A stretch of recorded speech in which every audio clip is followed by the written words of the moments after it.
E aí, galera, joinha, meus queridos! Eu estou aqui com o meu amigo Caquinho, amigo inseparável, e vou gravar uma videoaula para vocês a respeito de relações ecológicas. Só que para falar de relações ecológicas, eu preciso antes fazer uma revisão básica, rapidona, uma revisão joinha, filé do Brasil, sobre conceitos básicos de ecologia. Bom, o primeiro conceito que eu queria falar para vocês é o seguinte: o que é que a ecologia estuda? Ela estuda as relações dos seres vivos entre si e dos seres vivos com o meio ambiente. Ah, joinha, meu querido, eu não me relaciono com todos os seres vivos, claro, mas tem alguns seres vivos que vocês se relacionam, porém, nem têm a noção de que estão se relacionando. Por exemplo, a minhoca, ela vai lá e ela pega, escava galerias no solo, ela deixa com essas galerias a possibilidade da água passar, do ar passar, deixando o solo arejado e fofo.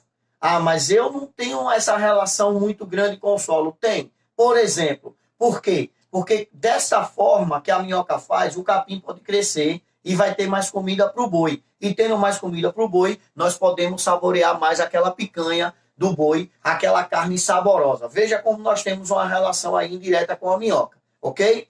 Então, o que é que acontece? Eu posso falar a vocês a respeito do conceito de espécie. Quando é que dois indivíduos são da mesma espécie? Quando eles são capazes de copular entre si e gerar descendentes férteis. Copular entre si e gerar descendentes férteis é formar indivíduos que podem ter novos indivíduos. Bom, mas aí vocês poderiam me dizer, o ligre é um descendente do cruzamento do tigre com a leoa ou do leão com a tigresa. E o ligre, ele não deveria ser fértil. Concordo com vocês. Por quê? Porque é resultante do cruzamento de indivíduos de espécies diferentes. Porém, existem alguns ligres que já conseguem copular entre si e gerar descendentes férteis, provando que toda regra tem sua exceção. Mas, no mais, nós vamos considerar que dois indivíduos, para serem da mesma espécie, eles têm que ser capazes de copular e gerar descendentes férteis. Bom, o conjunto de indivíduos da mesma espécie que vivem numa mesma área, se relacionando entre si, a gente chama de população. E um conjunto de populações, óbvio que são populações diferentes, que estão numa mesma área e estão se relacionando, a gente chama de comunidade. Bom, eu posso dar exemplo de um pasto, que é um exemplo que eu gosto de dar em sala de aula. No pasto, nós temos uma população dos bois, a população dos cavalos, a população dos capins, a população, sei lá, dos juazeiros que estão lá fazendo sombra, das mangueiras que estão lá no pasto, a população das minhocas, a população dos fungos. Veja, então eu tenho várias populações aí nessa comunidade. Porém, esse pasto que forma essa comunidade, esses seres vivos do pasto, dessa comunidade que está lá, eles não conseguem viver sozinhos, sem o meio ambiente. Então eles precisam da água do meio ambiente, da luz do meio ambiente, eles precisam do ar, eles dependem da umidade relativa do ar, eles dependem do pH da água. Então o que é que acontece? Os seres vivos desta comunidade se relacionam com os fatores do meio. Ao conjunto de seres vivos com esses fatores do meio, nós damos o conceito de ecossistema. Então, o ecossistema é formado pelos seres vivos, que a gente chama de fatores bióticos, e é formado pelos seres não vivos, ou seja, os fatores físicos e químicos do meio. Água, luz, salinidade, pH. Tá? Então, nós temos, na verdade, grandes ecossistemas no planeta, mas esse conceito de ecossistema, ele pode ser aplicado também a locais pequenos, como o próprio pasto, óbvio que tomando um dimensionamento menor, mas respeitando sempre essa interação entre comunidade, que são os fatores bióticos, e os fatores físicos e químicos do meio, que são os fatores abióticos. Bom, eu poderia também relembrar para vocês o conceito de bioma. O que vem a ser um bioma? Um bioma seria um ecossistema que apresenta fauna, flora e clima bem definidos.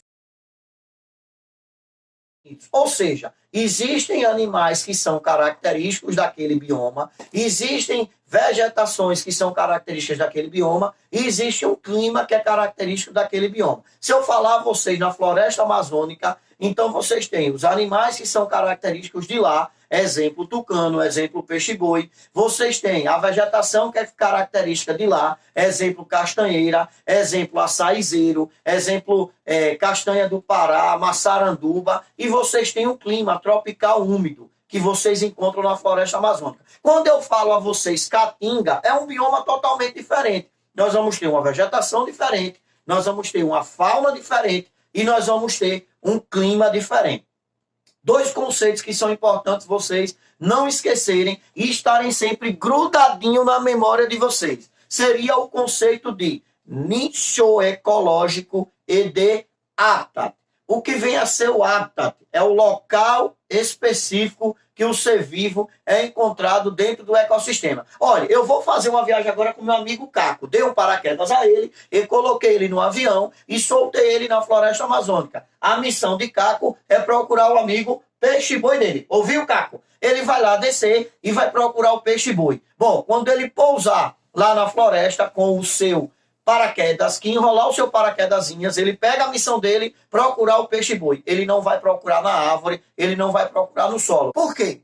Porque o peixe-boi apresenta o habitat dele, que é específico. Ou seja, onde eu encontrarei ele? Na água. Eu não posso procurar em outro local. Veja, o ser vivo, ele mora no ecossistema, mas ele tem um local específico. E esse local específico chamamos de habitat. Qual é a diferença para o nicho ecológico? Caquinho, meu amigo, é o seguinte: o nicho ecológico corresponde ao conjunto das atividades desempenhadas pelo ser vivo dentro do ecossistema ao longo de sua existência. Lembre-se de uma coisa: o nicho ecológico ele é específico. Cada espécie tem o seu, diferentemente do habitat que pode ser ocupado por várias espécies diferentes. Bom, diante disso, agora, nós podemos entrar nas relações ecológicas.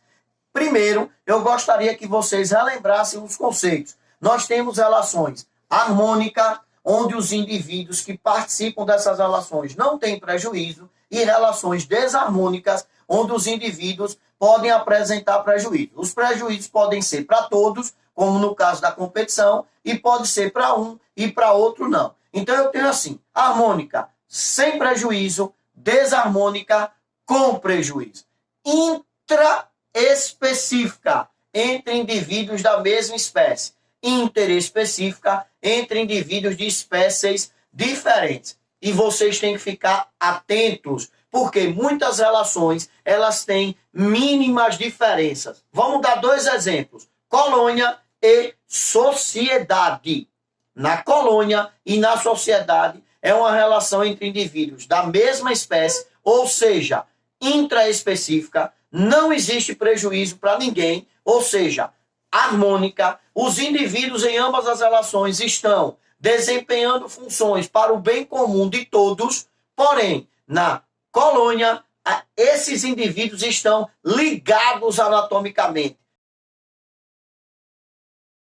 Então, um indivíduo está preso ao outro. Se um indivíduo resolver ir embora, ele não consegue. Já na sociedade, os indivíduos não estão ligados anatomicamente. E aí o que é que acontece? Uma formiguinha, por exemplo, que é uma relação de sociedade, ela pode cismar e dizer: não fico, não fico, não fico, não fico. E ir embora. Mas por que ela não faz isso? Porque ela vive para promover o bem comum. Então essa é a diferença básica entre colônia e sociedade. Exemplo de colônias: corais, caravelas. Exemplo de sociedades: abelhas, cupins, formigas. Outros exemplos de relações que eu posso dar a vocês. Mutualismo e protocooperação. No mutualismo, os indivíduos são de espécies diferentes. Na protocooperação também. Ou seja, são relações interespecíficas. No mutualismo e na cooperação não existe prejuízo. Então são relações harmônicas. Porém, qual é a diferença de um para o outro? Em ambas, eles estão ali para um ajudar mutuamente o outro, tanto no mutualismo quanto na protocooperação. Só que no mutualismo essa ajuda é obrigatória. Se um indivíduo parar, o outro morre. Vamos dar um exemplo. Líquens é uma associação entre algas e fungos, onde os fungos pegam água e sais minerais para a alga pega essa água e esses sais minerais e faz a fotossíntese e divide a comida com o fungo. Se a alga parar, ela morre e o fungo morre. E se o fungo parar, a alga morre e o fungo morre. Então é obrigatória, é mutualismo. Qual é a diferença para protocooperação? Imagine o pássaro palito e o jacaré. Você teria coragem de colocar a boca lá dentro do jacaré, mesmo ele tendo comido bastante e estando descansando lá na margem do rio? Com certeza que não. Você teria coragem, cara? De jeito nenhum. Mas o que é que acontece? O pássaro palito vai lá, quando o jacaré termina de comer, e vai lá na boquinha do jacaré e tira a comidinha da boca do jacaré. Funciona como se fosse um fio dental, uma fita dental. Johnson e Johnson. E aí o que é que acontece? Por que ele faz isso? Porque é bom para o jacaré e é bom para ele. Mas eu alertei ao pássaro palito. Tome cuidado com esse jacaré que ele pode virar crocodilo. Esse jacaré, está de olho em você. E o pássaro palito pode simplesmente não ir lá mais com medo do jacaré. E ele não vai morrer de fome, nem o jacaré vai morrer de cáries. Então, é uma relação que não é obrigatória. É bom para os dois, mas ela não é obrigatória. Se eu fosse pensar, por exemplo, em predação. Na predação, eu tenho uma associação entre indivíduos de espécies diferentes, onde o predador vai lá e come a presa. Percebam que é uma relação interespecífica entre indivíduos de espécies diferentes, desarmônica, porque a presa está se arrebentando, ela vai morrer, ela vai servir de comida.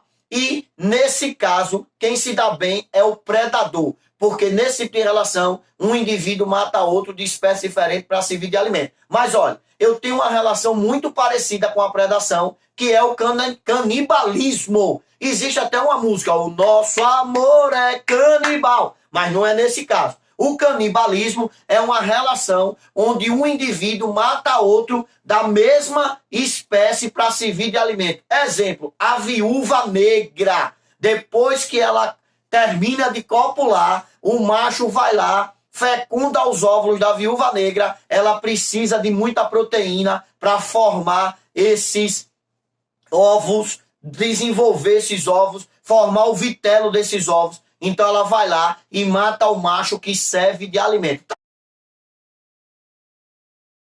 Tadinho do macho que só pôde namorar uma vezinha. Mas é a natureza, é assim que acontece com determinadas espécies, faz parte do nicho ecológico dessa espécie. Percebam que no canibalismo eu tenho uma associação entre indivíduos da mesma espécie, é desarmônica. Por quê? Porque o indivíduo mata o outro para servir de alimento, então alguém perdeu, que foi quem morreu, e nesse caso mata outro da mesma espécie. Então não confundir canibalismo com predação. Lembrando a vocês também que a predação ela serve para regular a população de presa e de predador. Lembre-se, na predação, a quantidade de presa regula a quantidade de predador e a quantidade de predador regula a quantidade de presa. Então, esse tipo de relação é importantíssima na natureza para a regulação do tamanho das populações. Ela atua diretamente na dinâmica das populações. Bom, tem uma outra relação que eu quero falar, que é a relação de inquilinismo. Na relação de inquilinismo, um indivíduo encontra em outro abrigo e proteção. Exemplo, as orquídeas adoram morar em cima das árvores. Elas não parasitam as árvores. Elas encontram nessas árvores abrigo e proteção, elas encontram melhores condições de luminosidade. É uma relação entre indivíduos de espécies diferentes, então a relação interespecífica é uma relação harmônica, porque não tem prejuízo, e nessa relação o indivíduo está encontrando abrigo e proteção. Eu posso dar um outro exemplo do peixe palito e do pepino do mar. Quando o peixe palito ele está correndo lá do seu predador e encontra o pepino do mar, ele se esconde no ânus do pepino do mar, sem causar nenhum prejuízo ao pepino do mar. É uma relação de inquilinismo. Outra coisa que eu quero chamar a atenção. Vocês têm que lembrar da relação de parasitismo. Quando é que eu tenho uma relação de parasitismo? Quando o indivíduo se aproveita do outro para sobreviver. Na relação de parasitismo, existe a associação entre o parasita e o parasitado. Ou seja, entre o hóspede e o hospedeiro. O parasita é o hóspede e o hospedeiro é o parasitado. Boi carrapato. O carrapato é o parasita e o boi é o parasitado. Ou seja, o carrapato é o hóspede e o boi é o hospedeiro.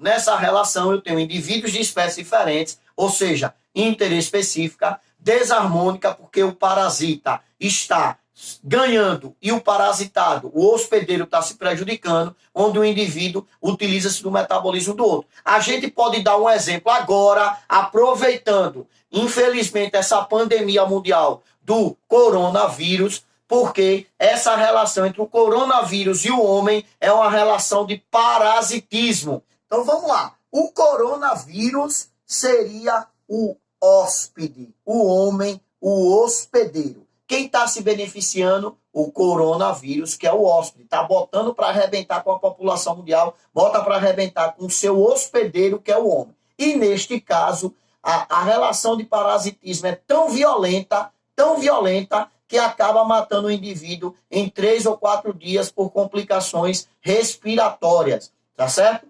Principalmente porque afeta os pulmões.